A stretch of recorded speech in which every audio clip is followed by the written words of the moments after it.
Hello students, या अगोदरच्या व्हिडिओमध्ये आपण प्रॉब्लेम नंबर 12पर्यंतचे प्रॉब्लेम कंप्लीट केला होता आणि त्यामध्ये आपण म्हणजे पोटेन्शिओमीटरचे प्रॉब्लेम बघत होतो. आजच्या व्हिडिओमध्ये आपण प्रॉब्लेम नंबर 13पासून समोरचे प्रॉब्लेम बघणार आहोत. छोटासा व्हिडिओ होईल आजचा आणि याच्यामध्ये खूप इजी प्रॉब्लेम्स आहेत. तुम्हाला माहिती हवं आहे की याच्यामध्ये जे काही प्रॉब्लेम्स आपण घेणार आहोत त्यामध्ये तुम्हाला पोटेन्शिओमीटरचं जे यूज आहेत, आपण म्हटला होता की दोन EMFला कंपेअर करणे किंवा इंटरनल रेझिस्टन्स फाइंड करणे, या टाईपचं प्रॉब्लेम्स आपण इथे बघणार आहोत. क्लिअर? तर बघा प्रॉब्लेम नंबर 13 काय आहे. When two cells of EMFs E1 and E2 are connected in a series so as to assist each other, their balancing length on a potentiometer is found to be 2.7 meter. When the cells are connected in series so as to oppose each other, the balancing length is found to be 0.3 meter. Compare the EMF of two cells. तर लक्ष द्या, easy problem आहे. काय आहे लक्ष द्या. काय म्हटलं आहे क्वेश्चनमध्ये की दोन सेल्स आहेत EMFचे, E1 आणि E2, आणि ते दोनही सेल्स सिरीजमध्ये कनेक्ट आहेत, म्हणजे एकानंतर एक. आता लक्षात ठेवा, EMF कंपेअर करण्यासाठी आपण दोन एक्सपेरिमेंट बघितला होता. एक बघितला होता इंडिव्हिज्युअल मेथड, ज्याच्यामध्ये वरती एक EMF राहत होता आणि खालती एक EMF राहत होता, आणि आपण या टाईपने असा कनेक्ट करून त्याला आपण सॉल्व्ह करतो. हा इकडे गॅल्व्हॅनोमीटरला कनेक्ट राहत होता, आठवत आहे. आणि एक होता कॉम्बिनेशन मेथड. एक काय होता? Combination method. त्याला फोर वे की मेथड पण आपण म्हणत होतो. त्याच्यामध्ये दोन जे EMF आहेत ते दोनही EMF एकामेकाला कनेक्ट राहत होते. असं 4 की राहत होत्या की नाही. आणि ह्या 4 कीपैकी या ठिकाणी तुम्हाला काय राहत होता? EMF राहत होता, सेकंड EMF. बरोबर आहे. असं आपण जॉईन करत होतो आणि त्यानंतर हा जो काही पॉईंट आहे, या पॉईंटनंतर आपण हा जो पॉईंट आहे याला असं या टाईपने कनेक्ट करून आपण कुठे लावत होतो? एक EMF लावत होतो. बरोबर आहे. तर यामध्ये दोन EMF एकामेकाला सिरीजमध्ये येत होतं आणि so as to assist each other. Assist म्हणजे जॉईन करणे, म्हणजे दोन EMF एकामेकाच्या सिरीजमध्ये राहतात आहेत आणि दोनही EMF एकामेकाला असिस्ट करत आहेत, मध्ये एकामेकाला कंबाईन करत आहेत. म्हणजे याचा अर्थ हा प्रॉब्लेम कशाचा आहे? कॉम्बिनेशन मेथडचा आहे. असिस्टचा मिनिंग काय होते? कंबाईन होणे. तर हा जो प्रॉब्लेम आहे हा कॉम्बिनेशन मेथडने आपल्याला सॉल्व्ह करायचा आहे. या वर्डवरून आपल्याला समजत आहे. दुसरी गोष्ट, E1 आणि E2 सिरीजमध्ये कनेक्ट आहेत म्हटला. E1 आणि E2 सिरीजमध्ये कनेक्ट आहेत, याचा अर्थ हा सुद्धा कॉम्बिनेशन मेथडचा प्रॉब्लेम होईल. का बरं? कारण का इंडिव्हिज्युअल मेथडने दोनही EMF हे सेपरेट असतात आणि कॉम्बिनेशन मेथडने दोनही EMF हे कंबाईन होतात आणि दोन EMF सिरीजमध्ये कनेक्ट आहेत. वरून असिस्ट म्हटलं आहे म्हणजे ते कसं होत आहेत? कंबाईन होत आहेत. म्हणजे याचा अर्थ हा प्रॉब्लेम कशाचा आहे? कॉम्बिनेशन मेथडचा आहे. कशाचा आहे? कॉम्बिनेशन मेथडचा आहे. क्लिअर? राहील लक्षात? ओके. त्यानंतर म्हटलं आहे बघा, आपण त्या जो कॉम्बिनेशन मेथड होता त्या कॉम्बिनेशन मेथडमध्ये आपण दोन रीडिंग काढत होतो. एक होती L1 आणि दुसरी लेंथ काढतो आपण L2. म्हणजे अगोदर दोन की, म्हणजे जसं 1 आणि 3 नंबरची कीला क्लोज करत होतो, 2 आणि 4 नंबरच्या कीला ओपन ठेवत होतो आणि त्याच्यावरून त्याची बॅलन्सिंग कंडिशन चेक करत होतो, तेव्हा एक लेंथ मिळत होती. तसंच यामध्ये पहिली जी लेंथ आहे ती लेंथ किती मिळत आहे? 2.7 मीटर. म्हणजे आपण असं म्हणू की L1ची जी व्हॅल्यू आहे, L1ची व्हॅल्यू किती? 2.7 मीटर. L1ची व्हॅल्यू किती आहे? 2.7 metre. Clear? When the cells are connected in series so as to oppose each other. नंतर आपण त्या कीला चेंज केला. कीला चेंज केल्यामुळे काय होतं? दोन्ही जे EMF आहेत ते तर सिरीजमध्ये राहत होते, बट त्यांचा जो काही कॉम्बिनेशन होता तो अपोज होता. म्हणजे पहिली सेल या टाईपने होत होती आणि दुसरी सेल या टाईपने बनत होती. बरोबर आहे. म्हणून हे अपोज करत होतं. अपोज करत असल्यामुळे त्यांची जे बॅलन्सिंग कंडिशन आहे ती बॅलन्सिंग कंडिशन दुसऱ्या लेंथवर येत होती. आणि ती जी बॅलेन्सिंग कंडिशन आहे ती बॅलेन्सिंग कंडिशन 0.3 मीटर याच्यावर मिळते. म्हणजे सेकंड लेंथ मिळाली L2 किती 0.3 मीटर. काय मिळाली L2 म्हणजे 0.3 मीटर. आणि तुम्हाला काय फाईंड करायचं आहे compare the EMF of two cells. दोन EMF म्हणजे कोणतं E1 आणि E2 ह्या दोन्ही EMFला कम्पेअर करायचं आहे. लक्षात ठेवा कम्पेअर करा जर म्हटला कम्पेअरचा मिनिंग होते रेशिओ. कम्पेअरचा मिनिंग काय होते रेशिओ. म्हणजे आपल्याला ह्या दोन EMFचा कोणत्या कोणत्या E1 आणि E2 ह्या दोन EMFचा काय फाईंड करायचा आहे रेशिओ फाईंड करायचा आहे. कंपॅरिझन कोणाला म्हणतो आपण ज्याचा रेशिओ असतो त्यालाच कंपॅरिझन म्हटलं जाते. तर E1 आणि E2चा रेशिओ फाईंड करायचा आहे त्यालाच म्हणतो आपण कम्पेअर करणे. काय लक्षात ओके. तर बघा काय जे म्हटलं आहे प्रॉब्लेममध्ये गिवन डाटामध्ये आपण लिहिला L1 दिला आहे 2.7 मीटर L2 दिला आहे 0.3 मीटर आणि आपल्याला दोन्ही EMFला काय करायचं आहे कम्पेअर करायचं आहे. म्हणजे आपल्याला E1 divide by E2 find करायचं आहे. सिम्पल आहे डायरेक्ट फॉर्म्युला आहे. कॉम्बिनेशन मेथडमध्ये आपण बघितलं आहे की E1 डिवाइड बाय E2 म्हणजे काय होते L1 plus L2 divide by L1 minus L2. काय होते L1 plus L2 divide by L1 minus L2. मग प्रॉब्लेममध्ये L1 तर दिलाच आहे किती 2.7 प्लस L2 प्रॉब्लेममध्ये दिला आहे 0.3 डिवाइडमध्ये L1 प्रॉब्लेममध्ये 2.7 मायनस 0.3. काय लक्षात हा फॉर्म्युला आहे. त्या एक्सपेरिमेंटमध्ये सर्वात शेवट आपण डायरेक्ट हा फॉर्म्युला काढलेला आहे. ओके देन 2.7 प्लस 0.3 म्हणजेच 3.0 आणि 2.7 मायनस 0.3 म्हणजे 2.4 होईल. अरे होईल की नाही बघा 2.7 प्लस 0.3 7 प्लस 3 0 10चा रिमेनिंग 1 2 प्लस 1 3 तर 3.0 होईल. त्यानंतर दुसरा काय करणार आपण 2.7 मायनस 0.3 2.7 मायनस 0.3 म्हणजे इथे काय मिळेल तुम्हाला इथे मिळेल 7मधून 3 मायनस होईल 7मधून 3 मायनस होईल तर तुम्हाला काय मिळेल 7 मायनस 3 4 आणि 2 मायनस 0 2 तर 2.4 मिळेल की नाही. तर 3.0 डिवाइड बाय 2.4. बरं आपल्याला कॅल्क्युलेशनसाठी इजी जावा म्हणून काय करतो मी न्यूमरेटरचा डेसिमल पॉईंट राईट हँड साईडला शिफ्ट करतो. न्यूमरेटरचा डेसिमल पॉईंट राईट हँड साईडला शिफ्ट केलं तर डिनॉमिनेटरचा डेसिमल पॉईंटसुद्धा राईट हँड साईडला शिफ्ट होईल.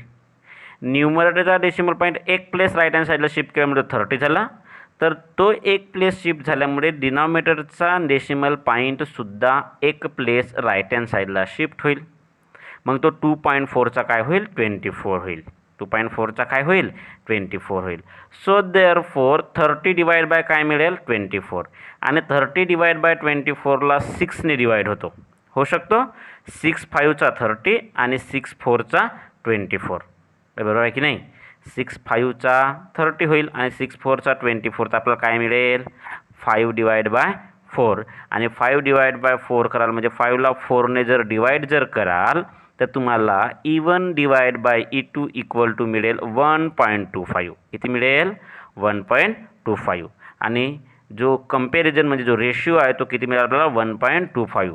लक्षात ठेवा 1.25च्या 25 आहे तर 1.25च्या डिवाइडमध्ये काहीच नाही म्हणजे ऑलवेज काय असेल 1.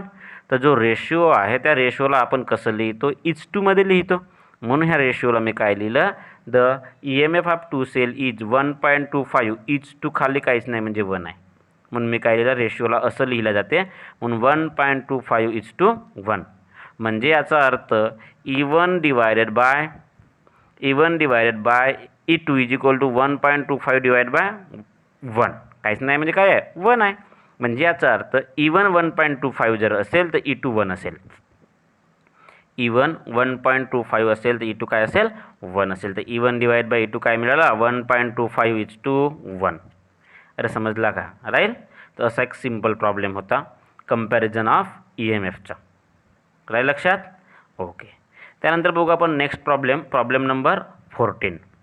बघा प्रॉब्लेम नंबर 14 काय आहे लक्षात ठेवा. प्रॉब्लेम खूप मोठा दिसत असेल पण प्रॉब्लेमचा ॲन्सर छोटा असतो. असा काय खूप मोठा प्रॉब्लेम दिसला म्हणून घाबरून जायचं नाही. ठीक आहे ते लक्ष द्या. In an experiment to determine the internal resistance of a cell of EMF 1.5 volt. The balance point in the open cell condition at is 76.3 centimeter when A resistor of 9.5 ohm is used in the external circuit of the cell. The balance point shifts to 64.8 centimeter of the potentiometer wire. Determine the internal resistance of cell. म्हणजे हा जे आपण experiment बघितला पोटेन्शिओमीटरचा use बघितला त्यामधला third जो use आहे internal resistance find करतो आपण त्याचा प्रॉब्लेम आहे. बरोबर आहे. काय म्हटलं याच्यामध्ये की इन ॲन एक्सपेरिमेंटमध्ये आपल्याला डिटरमाइन करायचा आहे इंटरनल रेजिस्टन्स. काय डिटरमाइन करायचा आहे? Internal resistance. जो इंटरनल रेजिस्टन्स आहे तो कोणाचा आहे? तो इंटरनल रेजिस्टन्स आहे एका सेलचा. त्या सेलचा EMF 1.5 व्होल्ट. म्हणजे याचा अर्थ कॅपिटल ईची व्हॅल्यू काय होईल? 1.5 व्होल्ट. अरे होईल की नाही? म्हणून आपण गिवन डाट्यामध्ये कॅपिटल ईची व्हॅल्यू काय लिहिला? 1.5 व्होल्ट. क्लिअर? ओके. त्यानंतर आपल्याला माहिती आहे की इंटरनल रेजिस्टन्स असो म्हणजे इंटरनल रेजिस्टन्सचा प्रॉब्लेम असो किंवा नॉर्मल कंपॅरिझनचा प्रॉब्लेम असो, आपण 2 बॅलन्स पॉईंट फाइंड करतो आणि 2 लेंथ फाइंड करतो. म्हणून पहिली जे बॅलन्स कंडिशन आहे म्हणजे the balance point in the open cell condition at is 76.3 centimetre. किती आहे? 76.3 सेंटीमीटर. तर 76.3 सेंटीमीटर असल्यामुळे आपण L1 लिहू शकतो 76.3 सेंटीमीटर. म्हणून आपण गिवन डाट्यामध्ये L1 लिहिला 76.3 centimetre. When a resistor of 9.5 ohm is used in the external circuit of the cell. जो एक्सटर्नल सर्किट म्हणजे जो काय बाहेरचा जो काय सर्किटचा पोटेन्शिओमीटर वायर आहे त्या पोटेन्शिओमीटर वायरचा तुमचा जो रेजिस्टन्स आहे तो रेजिस्टन्स किती आहे? 9.5 ओहम. म्हणजे कॅपिटल आरची व्हॅल्यू किती? 9.5 ओहम. त्यानंतर काय म्हटलं आहे? The balance point shifts to 64.8 centimetre. हा खूप इम्पॉर्टंट आहे, लक्ष द्या. जो बॅलन्स पॉईंट अगोदर कितीवर होता? 76.3 सेंटीमीटरवर. त्यानंतर तो शिफ्ट होत आहे 2 म्हणजे याचा अर्थ 64.8 सेंटीमीटरवर. जर ह्या 2च्या ठिकाणी जर बाय असता तर तेवढ्या 64.8 सेंटीमीटरने झाला असता. आता जो 2 लिहिला आहे 2चा मिनिंग होते 64.8 सेंटीमीटरवर तो काय होत आहे? शिफ्ट होत आहे. क्लिअर राहील लक्षात? म्हणून तुमची जे L2ची व्हॅल्यू जी आहे ते L2ची व्हॅल्यू किती होईल? 64.8 सेंटीमीटर. क्लिअर? अरे समजला की नाही? ओके ना. काय फाइंड करायचं आपल्याला? Determine the internal resistance of cell. सेलचा इंटरनल रेजिस्टन्स म्हणजे स्मॉल आरची व्हॅल्यू फाइंड करायची आहे. कशी व्हॅल्यू फाइंड करायची आहे? स्मॉल आरची व्हॅल्यू. सिंपल क्वेश्चन आहे, फक्त तुम्हाला प्रॉब्लेम समजला पाहिजे. प्रॉब्लेममध्ये दिला काय आहे काय नाही. केव्हा काय होते प्रॉब्लेममध्ये डाटा दिलेला असते पण त्या डाटाचा यूजच होत नाही. जसं या प्रॉब्लेममध्ये तुम्हाला EMF दिला आहे किती? 1.5 व्होल्ट. पण ह्या 1.5 व्होल्ट ह्या EMFचा यूजच होणार नाही आहे. काय होणार आहे? यूज होणारच नाही तुम्हाला. ठीक आहे. L1 L2 आणि कॅपिटल आरचीच गरज आहे. चल लक्ष द्या कसं आपण याला फाइंड करू. तर बघा 2 फाइंडमध्ये काय येईल? Internal resistance of cell find करायचा म्हणजे स्मॉल आर फाइंड करायचा आहे. तर त्याच इंटरनल रेजिस्टन्सचा जो टॉपिक म्हणजे आपण एक्सपेरिमेंट बघितला त्याच्यामध्ये आपण स्मॉल आरचा फॉर्म्युला फाइंड केला आहे. Small R is equal to capital R in bracket L1 divide by L2 minus 1. काय आहे? Small R equal to capital R in bracket L1 divide by L2 minus 1. तर capital आरची value प्रॉब्लेममध्ये दिली आहे 9.5 into L1ची value प्रॉब्लेममध्ये दिली आहे 76.3 divide by L2ची व्हॅल्यूसुद्धा दिली आहे 64.8 मायनस 1. मायनस काय येईल? 1. आता आपल्याला इम्पॉर्टंट असा आहे की 9.5 आपण ॲज इट इज लिहिला. आपल्याला हा जो डिव्हिजन आहे हा डिव्हिजन सॉल्व करावा लागेल की नाही? ह्या डिव्हिजनला जेव्हा आपण सॉल्व करणार तेव्हाच आपण काय करणार? त्याच्यामधून 1ला मायनस करणार म्हणजे सॉल्व करायला इझी जाईल. चला तो डिव्हिजन सॉल्व करतो. डिव्हिजन सॉल्व करण्यासाठी आपल्याला 64.8चा पाडा आता येत नाही किंवा आपण 76.3ला 64.8ने डायरेक्ट डिवाईड नाही करू शकत. आता तुम्ही तुमच्या हातामध्ये मोबाईल आहे तुम्ही करू शकता कॅल्क्युलेटरने. पण आपल्याला तसं आपण एक्झाममध्ये करू शकतो का? नाही. म्हणून आपण काय करणार? लॉग टेबलचा यूज करायचा. लॉग टेबलचा यूज करणार. 76.3चा जेव्हा लॉग बघाल तो मिळते 1.8825. 64.8चा लॉग बघा तर तो मिळेल 1.8116 मिळेल. आणि दोनही टर्म डिवाईडमध्ये असल्यामुळे ह्या दोघांना काय करणार आपण मायनस, आणि दोघांना मायनस केला तर इथे काय मिळेल 0.0709 काय मिळेल 0.0709 मिळेल. नंतर आपण हा तर लॉग झाला, नंतर याचा काय बघतो आपण अँटीलॉग. याचा काय बघतो अँटीलॉग. तर 0.0709चा अँटीलॉग बघितला तो मिळेल 1177. काय मिळते 1177. त्यामध्ये आपण पहिल्या डेसिमल नंतर काय देतो पॉईंट देतो, म्हणून त्याला काय लिहिलं आपण 1.177. काय लिहिला 1.177. सो देअरफॉर हा दोघांचा जो डिव्हिजन आहे हा डिव्हिजन आपल्याला किती मिळाला, तो आपल्याला मिळाला 1.177. तर आपण त्या या ठिकाणी लिहिला 1.177 -1. सो देअरफॉर 9.5 इंटू 1.177 -1, तर 1.177 -1 कराल तो किती उरेल 0.177 उरेल. सिंपल आहे. 1.177 मधून आपण किती मायनस केला 1, म्हणजे हा 1चा जो डेसिमल पॉईंट आहे तो इथे आहे आणि डेसिमल पॉईंट नंतर काहीच नाही, म्हणजे सर्व 0 आहेत. 0 आहे तर याला मायनस कराल तर 7 - 0 7, 7 - 0 7, 1 - 0 1 आणि 1 - 1 0. तर किती उरेल 0.177. तर आपण फाईंड केला 0.177. तर 9.5ला 0.177ने मल्टिप्लाय करायचा आहे. तर हा सुद्धा मल्टिप्लिकेशन आपण लॉग टेबलने करू शकतो. 9.5चा लॉग बघितला, त्यानंतर 0.177चा लॉग बघितला, जे तुम्हाला बघता येतो. दोनही टर्म मल्टिप्लायमध्ये असल्यामुळे दोनही टर्मचे आपण काय करणार ॲडिशन केला तर ही ॲडिशन किती मिळाली, ती मिळाली 0.2257. किती मिळाली 0.2257. नंतर ह्या व्हॅल्यूचा आपण काय बघतो अँटीलॉग, जो किती मिळेल 1.682. किती मिळेल 1.682. तो जो इंटरनल रेजिस्टन्स ऑफ सेल आहे तो इंटरनल रेजिस्टन्स ऑफ सेल किती मिळाला 1.682 ओहम. किती मिळेल 1.682 ओहम. असा तुम्हाला इझी प्रॉब्लेम होता एक इंटरनल रेजिस्टन्सचा. समजला, राहील का. तर तुम्हाला इंटरनल रेजिस्टन्स किती मिळाला 1.682 ओहम. त्यानंतर याच्यासारखाच आणखी एक प्रॉब्लेम आहे, लक्ष द्या काय दिला आहे प्रॉब्लेममध्ये. याच्या मधामध्ये ह्या प्रॉब्लेममध्ये हा जो प्रॉब्लेम आहे प्रॉब्लेम नंबर 15 याला इम्पॉर्टंट करून ठेवा 3 मार्क्ससाठी. हा इझी प्रॉब्लेम आहे बट याच्यामध्ये समजण्यासारखा खूप आहे. हा समजला पाहिजे प्रॉब्लेम तुम्हाला. जर का प्रॉब्लेम समजला गिवन डाटा काढता आला तर मग ॲन्सर इझिली काढता येईल. लक्ष द्या. The EMF of a cell is balanced by length of 120 centimeter of potentiometer wire. काय म्हटलं आहे the EMF of a cell is balanced by a length of 120 centimetre of potentiometer wire.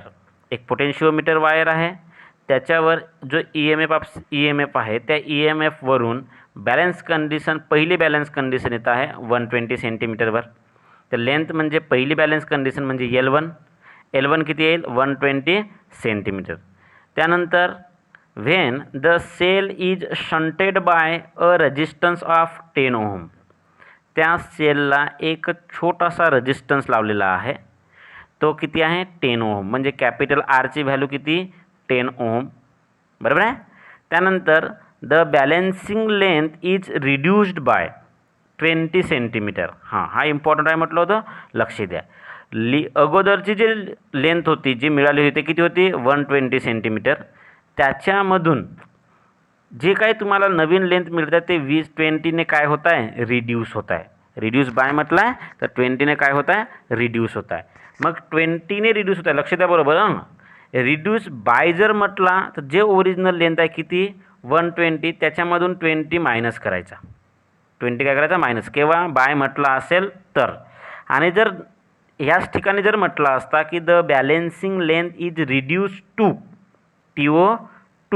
Reduce to 20 centimetre म्हटला असता तर याचा meaning असा होते की रिड्यूस्ड बाय म्हणजे 20 सेंटीमीटरने कमी होत आहे आणि रिड्यूस टू म्हणजे 20 सेंटीमीटरपर्यंत कमी होत आहे. लक्षात ठेवा, दोघांमध्ये खूप मिनिंग आहे. ह्या बाय लिहिला जर असेल तर जे अगोदरची लेंथ आहे त्याच्यामधून 20 मायनस कराल म्हणजे किती होईल तुमची न्यू लेंथ 100 सेंटीमीटर. जर का समजा ह्या बायच्या ठिकाणी 2 असता तर तुमची L2ची व्हॅल्यू किती झाली असती 20 सेंटीमीटर. L2ची व्हॅल्यू किती झाली असती 20 सेंटीमीटर. राहील लक्षात दोघांचा मिनिंग. ओके, तर तुम्हाला L1 मिळाला 120 सेंटीमीटर.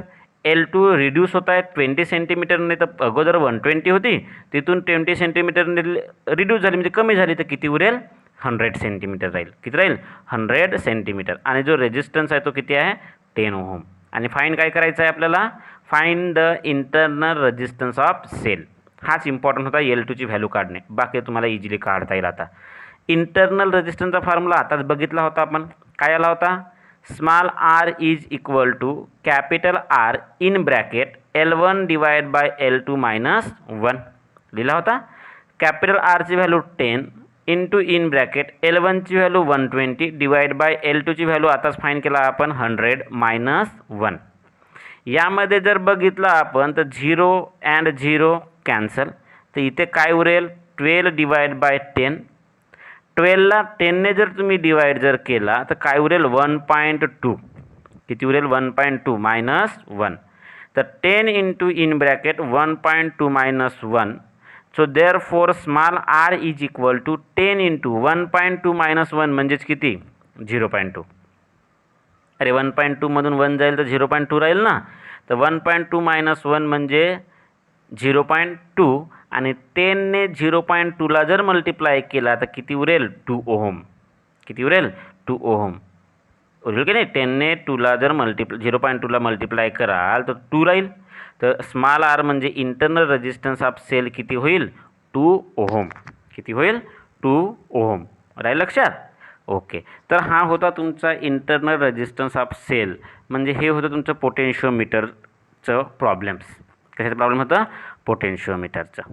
क्लिअर, अरे समजला का राहील. ओके, तर ह्या व्हिडिओमध्ये आपण इथपर्यंतच घेऊ. यानंतरच्या व्हिडिओमध्ये आपण गॅल्व्हनोमीटर ॲज ॲन ॲमीटर आणि गॅल्व्हनोमीटर ॲज ॲन व्होल्टमीटरचे प्रॉब्लेम घेणार आहोत. यानंतर एक व्हिडिओ तुम्हाला न्यूमरिकल्स बाकी आहेत. नेक्स्ट पुढल्या व्हिडिओमध्ये आपण चॅप्टरला एंड करणार आहोत. क्लिअर. ओके, तर याच्यानंतर जे प्रॉब्लेम्स आहेत ते त्या टॉपिकवर बेस आहेत, त्या टॉपिकचं प्रॉब्लेम्स आहेत, म्हणून त्या टॉपिकचं प्रॉब्लेम्सचं म्हणजे त्या टॉपिकचं तुम्ही फॉर्म्युला वगैरे बघून ठेवा. त्यानंतर आपण यानंतरचा जो काही टॉपिक आहे तो नेक्स्ट व्हिडिओमध्ये घेऊ. क्लिअर. Okay, thank you.